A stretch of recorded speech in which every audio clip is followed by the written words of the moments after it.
Break के बाद एक बार फिर से आप सभी का स्वागत है गुड लक टिप्स में। दर्शकों, आज हम बात कर रहे हैं कि कैसे एक पूजा विधि से आप पा सकते हैं संतान सुख। पंडित जी, पूजा विधि भी जानना चाहेंगे हम आपसे। तो दोस्तों, आज मैं आपको संतान सुख प्राप्त करने वाला एक स्त्रोत बता रहा हूं। अद्भुत स्त्रोत है। पूजा विधि के बारे में जान लेते हैं, उस स्त्रोत के, उस मंत्र के बारे में भी जान लेते हैं। तो सालिग्राम की प्रतिमा, कलश अथवा वट वृक्ष के मूल भाग में या दीवार पर पुतलिका बनाकर प्रकृति के छठे अंश से प्रकट होने वाली शुद्ध स्वरूपणी भगवती की पूजा करनी चाहिए। ध्यान करना चाहिए कि सुंदर पुत्र को प्रदान करने वाली, कल्याण प्रदान करने वाली, दया प्रदान करने वाली जो देवी है वो जगत की माता है। श्वेत चंपक के समान उनका वर्ण है। रत्न में भूषणों से वो अलंकृत है। इन परम पवित्र स्वरूपणी भगवती देवसेना की मैं उपासना करता हूं। इस प्रकार ध्यान करने के पश्चात मां भगवती को पुष्पांजलि समर्पण करनी चाहिए। पुनः ध्यान करके मूल मंत्र से मां देवी की पूजा करने का विधान है। पाद्य, अर्घ्य, आचमन, गंध, धूप, दीप, विविध प्रकार के नैवेद्य तथा सुंदर फलों के द्वारा मां भगवती की पूजा करनी चाहिए। एक मंत्र आपकी टीवी स्क्रीन पे आ रहा है। ये मंत्र जो है वो मूल मंत्र है। ओम ह्रीं षष्ठी देवे स्वाहा। ओम ह्रीं षष्ठी देवे स्वाहा, ये मूल मंत्र है। इस पूजा में इस मंत्र का उच्चारण अवश्य करना चाहिए। ओम ह्रीं षष्ठी देवे स्वाहा। उसके पश्चात मन को शांत करके भक्ति पूर्वक स्तुति करने के पश्चात देवी को प्रणाम करें। फल प्रदान करने वाला यह उत्तम स्तोत्र सामवेद में वर्णित है, जो मैं आपको बताने जा रहा हूं। जो पुरुष और महिला देवी के जो ये अष्टाक्षर महामंत्र है, ओम ह्रीं षष्ठी देवे स्वाहा, उसका 1,00,000 यदि जप कर ले तो निश्चित तौर पे उत्तम पुत्र की प्राप्ति होती है। ऐसा मैं नहीं कहता हूं, ब्रह्मा जी ने कहा है। संपूर्ण शुभ कामनाओं को प्रदान करने वाला स्तोत्र आज मैं आपको सुनाना चाहता हूं। ये जो मनोरथ पूर्ण करने वाला जो स्तोत्र है वेदों में गोप्य है। तो आप सुनते जाइएगा। इसमें उच्चारण का विशेष महत्व है। शब्दों को, उसके उच्चारण को समझने का प्रयास कीजिए। तो आइए जानते हैं उस स्तोत्र को जो देवताओं में भी दुर्लभ है। षष्ठी देवी स्तोत्र इसको कहा जाता है। अक्सर आपने देखा होगा छोटे बच्चे नींद में ही रोने लगते हैं, हंसने लगते हैं, खिलखिलाने लगते हैं। वो क्या है? वो सब इस महादेवी की महिमा है। तो आइए शुरुआत करते हैं स्तोत्र के बारे में। नमो देव्ये महादेव्ये सिद्धे शांते नमो नमः। शुभाय देवसेनाय षष्ठी देव्ये नमो नमः।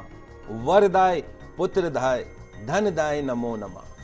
सुखदाय मोक्षदाय षष्ठी देव्ये नमो नमः। शक्ते षष्ठांश रूपाय सिद्धाय च नमो नमः। मायाय सिद्ध योगिन्ये षष्ठी देव्ये नमो नमः। पाराय पारदाय च षष्ठी देव्ये नमो नमः। साराय सारदाय च पाराय सर्व कर्मणाम। बालाधिष्ठात्र देव्ये च षष्ठी देव्ये नमो नमः। कल्याणदाय कल्याणे फलदाय च कर्मणाम प्रत्यक्षाय च भक्तानाम षष्ठी देव्ये नमो नमः। पूज्याय स्कंद कांताय सर्वेषां सर्वकर्मसु देव रक्षण कारिण्ये षष्ठी देव्ये नमो नमः। शुद्ध सत्व स्वरूपाय वंदिताय नृणाम सदा। हिंसा क्रोध वर्जिताय षष्ठी देव्ये नमो नमः। धनम देहि प्रियाम देहि पुत्रम देहि सुरेश्वरी, यानी धन दो, पति का प्यार दो, पुत्र प्रदान करो। तो धनम देहि प्रियाम देहि पुत्रम देहि सुरेश्वरी, धर्म देहि यशो देहि षष्ठी देव्ये नमो नमः। भूमिम देहि प्रजाम देहि देहि विद्याम सुपूजिते। भूमिम देहि प्रजाम देहि देहि विद्याम सुपूजिते। कल्याणम च जयम देहि षष्ठी देवे नमो नमः। तो इस प्रकार की स्तुति इस स्तोत्र में की जाती है। इस स्तुति करने के पश्चात ही महाराज प्रियव्रत ने षष्ठी देवी के प्रभाव से यशस्वी पुत्र को प्राप्त कर लिया था। संतान हो और संतान सुयोग्य नहीं हो तो उस संतान का होना बेकार है। तो जो पुरुष या महिला भगवती षष्ठी के इस स्तोत्र को 1 वर्ष तक श्रवण करता है, वो यदि अपुत्री हो, अपुत्र हो, तो निश्चित तौर पे दीर्घजीवी सुंदर पुत्र को प्राप्त कर लेता है। जो 1 वर्ष तक भक्ति पूर्वक देवी की पूजा करके उनका स्तोत्र सुनता है, हर शुक्ल पक्ष की षष्ठी तिथि का व्रत करता है, निश्चित तौर पे उसके सभी पाप जो है वो खत्म हो जाते हैं। महान वंध्या इसके प्रसाद से कंसीव करने की क्षमता, संतान प्रसव करने की क्षमता प्राप्त कर लेती है। भगवती देवसेना की कृपा से गुणी, विद्वान, यशस्वी, दीर्घायु और श्रेष्ठ पुत्र की जननी होती है। काक वंध्या अथवा मृतवत्सा नारी, जैसा मैंने आपको बताया कि जिस औरत का, जिस महिला का शरीर मृत्यु के समान शैया पर पड़ा हो, खाली 1 वर्ष तक इसका श्रवण करे, इस स्तोत्र को सुने खाली, तो भी निश्चित तौर पे मां भगवती की, मां षष्ठी की प्रभाव से पुत्रवती हो जाती है। और यदि किसी बालक को कोई रोग हो जाए, गंभीर लाइलाज बीमारी से पीड़ित हो जाए, 1 मास तक, शुक्ल पक्ष के 1 मास तक इस स्तोत्र का श्रवण करे, जल ले ले साथ में और स्तोत्र का श्रवण करे, उस जल में तुलसी का पत्ता अवश्य डाल दें और फिर उस जल का उस गंभीर बीमारी से पीड़ित बच्चे को सेवन करवा दीजिए। निश्चित तौर पर मां षष्ठी देवी की कृपा से उस बालक की जो गंभीर से गंभीर व्याधि है, मेडिकल साइंस को चैलेंज करते हुए वो जो व्याधि है, वो बीमारी है, वो शांत हो जाती है। तो इस प्रकार इस स्तोत्र का प्रतिदिन 3 बार पाठ करना चाहिए। पाठ के अंत में मां की आरती करनी चाहिए, पुष्पांजलि करनी चाहिए, क्षमा प्रार्थना करनी चाहिए और अपनी झोली फैलाकर उसमें संतान सुख से भरने की प्रार्थना करनी चाहिए। लगातार 40 दिन तक इसी तरीके से मां की पूजा करें।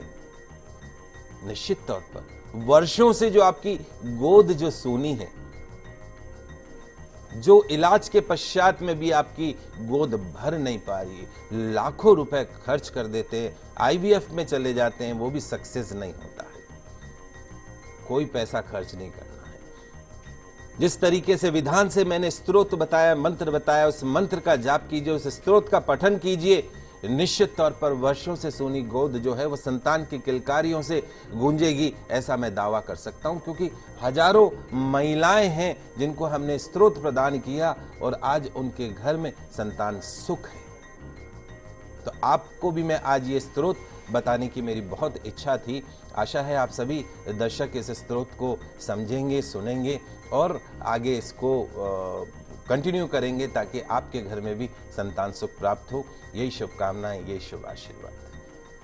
तो दर्शकों, पंडित जी जो महत्वपूर्ण जानकारी आप सभी को दे रहे हैं उसे ध्यान से सुनिएगा, वो आपके लिए काफी लाभदायक सिद्ध हो सकती है।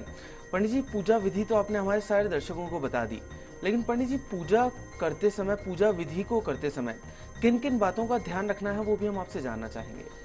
दोस्तों, इस पूजा के अंदर, मां षष्ठी देवी के अंदर जो सबसे इंपॉर्टेंट चीज है, जैसा मैंने आपको बताया कि इसके अंदर एक तो आपको व्रत करना है।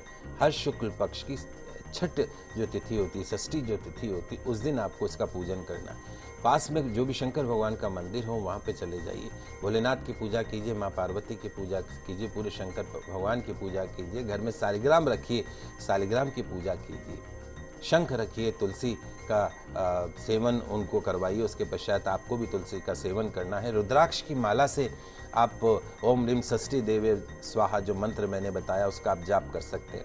ये ध्यान रखिए, जो स्तोत्र है उसको दिन में 3 बार पठन करना बहुत जरूरी है। कभी आप जैसे सुबह नहीं कर सके, दिन में नहीं कर सके, तो रात्रि में 1 बार आप 3 बार पढ़ सकते हैं, या सुबह के समय 3 बार पढ़ सकते हैं, लेकिन इसका नियम जो है वो 3 बार पढ़ने का है। तो और इस स्तोत्र के अंदर जो बड़े शब्द हैं उसको तोड़ के, थोड़ा टुकड़ों में तोड़ के और फिर उसका उच्चारण कीजिएगा। निश्चित तौर पे आप इस तरीके से अगर इस स्तोत्र को पढ़ते हैं तो आपको बहुत जल्दी जो है वो शुभ परिणाम प्राप्त हो सकता है। उसके साथ साथ में शुक्रवार के दिन, अभी चूंकि गुप्त नवरात्रा चल रही है, तो आप एक काम कर सकते हैं, अभी भरलिया नवमी आने वाली है। भरलिया नवमी के दिन बुधवार का दिन पड़ेगा। भरलिया नवमी के दिन पास में जो भी माता का मंदिर हो, तो जो हमारी संतान सुख से वंचित जो हमारी बहनें हैं, उन्हें भरलिया नवमी के दिन माता के मंदिर में जाना है, सुहाग का सामान अर्पण करना है, उसके साथ में श्रृंगार का सामान और साड़ी या जो भी आप चुनरी अर्पण करना चाहें वो अर्पण कीजिएगा। और माँ से प्रार्थना कीजिएगा कि मैंने ये संकल्प लिया है षष्ठी तिथि से और मैं इस संकल्प को पूर्ण करना चाहती हूँ, आप अपना आशीर्वाद प्रदान कीजिएगा। निश्चित तौर पर बहुत जल्दी आपको शुभ परिणाम तो मिलेगा ही और आपकी जो घर है वो संतान के किलकारियों से गूंजने लगेगा।